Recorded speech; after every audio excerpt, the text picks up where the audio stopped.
Bismillahirrahmanirrahim. In this very video, we will be discussing on the few basic concepts of the time value of money. This video, in fact, will be followed by a number of other videos on the same concepts, where I will comprehensively discuss all the concepts and all the contemporary trends in the time value of money in great detail. However, this video will be confined to the basic introduction as it is the first in the series. So I think we should start our video.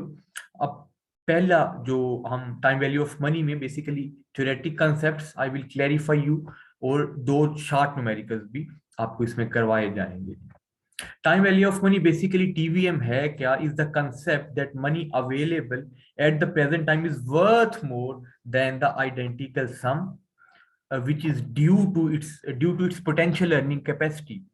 यानी time value of money क्या है कि जो आज आपके पैसे की कदर कीमत है, फ्यूचर में डेफिनेटली वो उससे कम है, डिक्लाइनिंग है. इसकी बहुत सी रीजंस होती हैं जो हम कमिंग स्लाइड में साथ साथ देखते जाएंगे. तो सिंपल कंसेप्ट टीवीएम का क्या है कि जो अमाउंट है उसकी जो आज वैल्यू है वो फ्यूचर से कहीं गुना ज्यादा होती है, या फ्यूचर में उसकी वैल्यू डिक्लाइन होती है due to its potential earning capacity.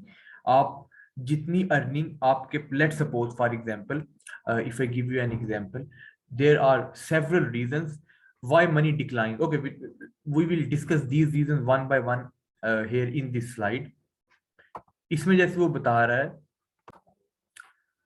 तो उसकी reasons if I tell you, सबसे मेन रीजन जो है why money decline, we all know the primary reason उसकी क्या है. प्राइमरी रीजन उसकी है inflation. we all know inflation है क्या? Basically reduction in the value of money. For example, चीजों की कीमतें बढ़ जाना, this is an example of inflation.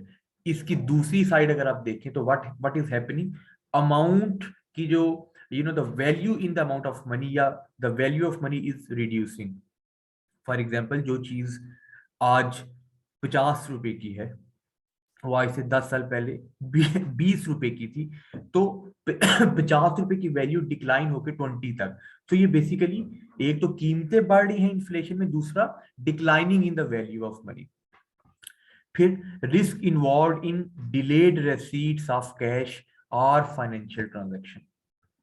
For example, अगर आपने अपने किसी फ्रेंड से 10,000 रुपए लेने हैं, तो वो आपको 10,000 रुपए 3 महीने बाद दे रहा है. 3 महीने तक व्हाट इज द गारंटी वो वापस ना करे? रिस्क इन्वॉल्व है, वो फोत हो जाएगा, कोई और ऐसी फाइनेंशियल प्रॉब्लम आ जाए, तो आपकी जो अमाउंट है वो उसकी delayed received, this is also a risk कि वो डिले होती होती आप तक पहुंचे ही ना. तो फाइनेंशियल ट्रांस, इसी तरह अगर आपने अपना कुछ सामान अपनी किसी को बेचा है, या आपने उनसे जो अपने पैसे रिकवर करने हैं, तो उन्हें 15 दिन के बाद टाइम, लेकिन वो नहीं दे रहे, there is risk involve, that's why. फिर opportunity cost of capital delayed. Opportunity cost का कंसेप्ट बेसिकली समझ लीजिए. अपॉर्चुनिटी कास्ट से मुराद ये है कि अभी आप जो पैसे नहीं ले रहे, लेट सपोज एक 10,000 का कैपिटल है आपका जो आपके दोस्त को आपने दे, वो आपको आज उसने देना था, लेकिन आज की बजाय वो 1 माह बाद अगर देगा, तो उस 10,000 की जो वैल्यू है डेफिनेटली वो 1 माह के बाद, या due to inflation, due to other reason, decline कर जाएगी. तो अपॉर्चुनिटी कास्ट, अभी जो आप कुर्बानी दे रहे हैं फ्यूचर में किसी चीज को हासिल करने के लिए, वो उसकी अपॉर्चुनिटी कास्ट है. फॉर एग्जाम्पल, इसका एक और मिसाल दूं, जैसे स्टूडेंट्स वो क्लास में पढ़ने आते हैं, तो 1.5 घंटे की क्लास में जो वो टाइम स्पेंड करते हैं, वो 1.5 घंटा किसी और अच्छी प्रोडक्टिविटी काम में भी गुजार सकते हैं, but that is the cost which दो स्टूडेंट्स आर बियरिंग क्लास पढ़ के. तो कंजम्पशन डेफिनेटली, अगर आज आपको अमाउंट मिल जाती है, उसको आप कंज्यूम कर सकते हैं, वो अपनी जरूरतें पूरी कर सकते हैं. तो डेफिनेटली जो जरूरतें आज पूरी हो सकती हैं, उतनी ही अमाउंट से, उसी 10,000 से 6 माह, 1 साल, इवन के 1 महीने बाद वो जरूरतें पूरी नहीं उतनी हो सकती. There is definitely reduction, because inflation is an ever going process, वो होती रहती है. So these are some reasons के with the passage of time TVM उसकी रिड्यूस की हो जाती है वैल्यू। अच्छा, टाइम वैल्यू ऑफ मनी में बेसिकली आपने फ्यूचर और प्रेजेंट वैल्यूज को निकालना होता है, जो बेसिक न्यूमेरिकल्स है। टेक्निक इसकी देख लीजिए, compounding technique, the alternative name for this is future value technique. जो दूसरी है वो डिस्काउंटिंग टेक्निक या प्रेजेंट वैल्यू टेक्निक्स है।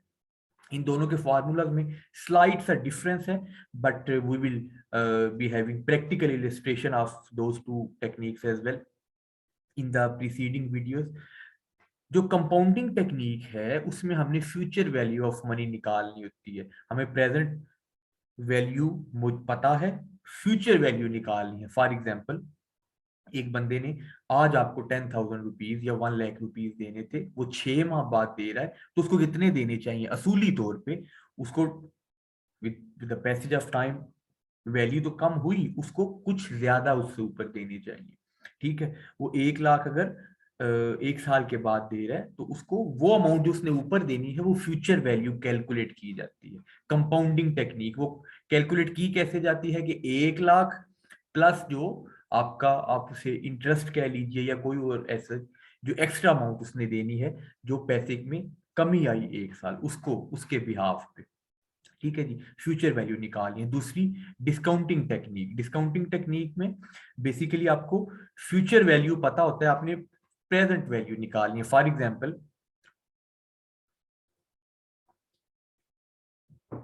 जैसे अक्सर जॉब्स में यू माइट हैव हर्ड कि जी आपको 1 साल के बाद फर्ज करें पेंशन कितनी मिलनी है, फर्ज करें 10 लाख मिलनी है, तो आज अगर आप जॉब छोड़ देते हैं तो आपका कितना नुकसान है, या वो आपको आज कितनी बनती है। तो डेफिनेटली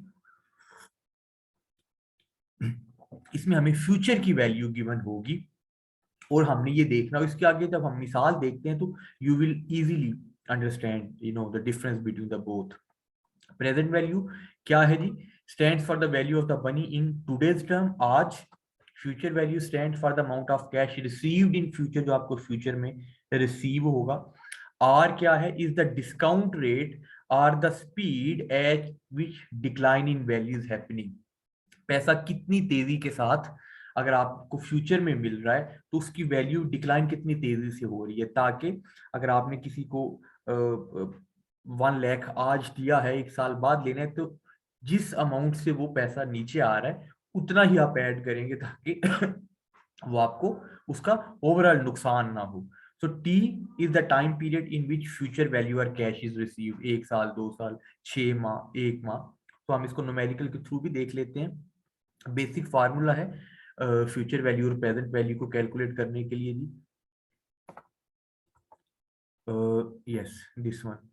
फ्यूचर वैल्यू को प्रेजेंट वैल्यू को हम मल्टीप्लाई किससे कर देते हैं? 1 + r⁻⁻t। ये हमने पीछे पढ़ा कि r क्या था? जिस रेट के ऊपर अमाउंट डिक्लाइन हो रही होती है, पैसे की वैल्यू सॉरी डिक्लाइन हो रही होती है, और t कितने साल के बाद फ्यूचर में अगर वो पैसा मिल रहा है। और प्रेजेंट वैल्यू के लिए अगर निकालना है तो future value divided by 1 + r × t। Basically इसी फार्मूले को अगर हमने प्रेजेंट वैल्यू के लिए निकालना है तो वो डेफिनेटली यहाँ पे मल्टीप्लाई हो रहा है, वहां पे जाके डिवाइड हो जाएगा। तो फर्स्ट केस में आपको पैसा फ्यूचर में मिलना है, सेकंड केस में फ्यूचर में अगर एक खास अमाउंट मिलनी है तो आज अगर आप लेते हैं या उस आज पर मंथ की वैल्यू निकालते हैं, फर्ज करें 10 लाख रुपया आपको 1 साल बाद मिलना है जॉब छोड़ने से, तो पर मंथ आप उसको अगर वो जॉब प्रेजेंट वैल्यू के हिसाब से निकालना चाहें तो वो हम देख लेते हैं जी आगे। फॉर एग्जाम्पल, यहाँ पे वो कह रहा है if you deposit 55,650 rupees in bank which is paying a 12% of interest on 10 years time deposit, okay, how much would the deposit grow at the end of 10 years? Basically future value यहाँ पे निकालनी है at the end of 10 years। हमें अंदाजा हो गया कि अगर आप 55,650 रुपये डिपॉजिट कराते हैं बैंक में और 12% आपको इंटरेस्ट एनुअली मिल रहा है for the number of 10 years, तो आप how much would the deposit grow at the end of 10 year, तो वो 55,650 की बजाय कितनी अमाउंट आपकी बन जाती है।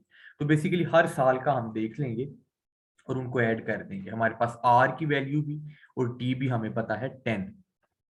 अच्छा जी, देख लेते हैं। सो इट्स सेइंग कि प्रेजेंट वैल्यू हमारी कितनी हम डिपॉजिट अगर करवाएं वो हमने लिख दी। I will demonstrate them in the class also, लेकिन यहाँ पे हम शार्टली इसको लेके चलें। Into 1 plus r, 1 plus r की वैल्यू 12% है, 12%, और इसको अगर आप हम परसेंटेज की बजाय जब लिखते हैं तो 0.12 इंटू टी फॉर 10 ईयर्स। ये बेसिकली इसको आप टेबल से भी सॉल्व कर सकते हैं, आपको टेबल दिया जाता है जहां से आप इनकी वैल्यूज, लेकिन कैलकुलेटर पे भी सॉल्व कर सकते हैं। Both normally in exams table is given to you. I will demonstrate कि इसको कैलकुलेट टेबल से कैसे करना है। एनी हाउ यहाँ पे 1 प्लस 1.12 इंटू 10⁻10 आप इसको कैलकुलेट में करेंगे, जो आंसर आएगा उसको इसके साथ मल्टीप्लाई कर देंगे। 3.106 इंटू 10⁻55,650, तो ये बन जाता है 1,72,848। जो अभी आपके पास 55,000 या 56,000 की अमाउंट है, उसकी वैल्यू तकरीबन 1,73,000 होनी चाहिए 10 साल के बाद। ये इसकी दूसरी इंटरप्रिटेशन भी है। और दिस वैल्यू जो है इसको टेबल के थ्रू कैलकुलेट करना आपको सिखा दिया जाएगा। 3.106 तो इसकी वैल्यू आई। आगे अगर प्रेजेंट वैल्यू कैलकुलेट करनी है, जैसे इस मिसाल से आप you can easily make an expert guess. कहता है mister B has been given an opportunity to receive 20,000 6 years from now। 6 साल बाद वो 20,000 ले सकता है। अच्छा, if he can earn 10% on his investment, what is the most he should pay for the opportunity। कहता है कि अगर वो फ्यूचर में 20,000 रुपया लेगा तो कितनी, जो वो 10% अगर उस पे वो आज कमा सकता है, तो इन 6 सालों में आप देख लीजिए या 1 साल में पहले देख लें वो कितना कमा सकता है। तो वो अगर कम है तो वो 20,000 उसको ले लेना चाहिए डिसीजन। लेकिन अगर वो अमाउंट ज्यादा बनती है 20,000 से 6 साल के बाद, लेट्स सपोज 22 या 23,000 बनती है, तो उसको वो अभी जो है वो नहीं लेना चाहिए, फ्यूचर में ले लेना चाहिए। लेट्स सी जो भी इसका वो इंटरप्रिटेशन है। जैसे यहाँ पे कह रहा है कि हमारी प्रेजेंट वैल्यू हमने आज के टाइम पे निकालनी है उन 20,000 रुपए के लिए जो हमें 6 साल बाद मिलने हैं। फार्मूले में इन चीजों को आपने जस्ट पुट करना है। फार्मूला आपको याद होना चाहिए, future value 20,000 divided by 1 plus R raised to power T. इसकी वैल्यू टेबल से भी कैलकुलेट की जा सकती है वैसे भी। तो 20,000 divided by 1.10 raised to power, this answer 20,000 will be divided by 1.77। जब इसको आपने सॉल्व किया, टेबल से देखिए वैल्यू लिखी, तो जो प्रेजेंट वैल्यू बनती है 10% के हिसाब से ये वो 11,289, ऑलमोस्ट 11,289, 11,299 रुपए बनती है। तो this is very basic introduction। I think I should stop this video here। I will make some more detailed video with more examples related to this topic। So I think this should be enough for a very basic or a very preliminary understanding of this video। Hope this will help you।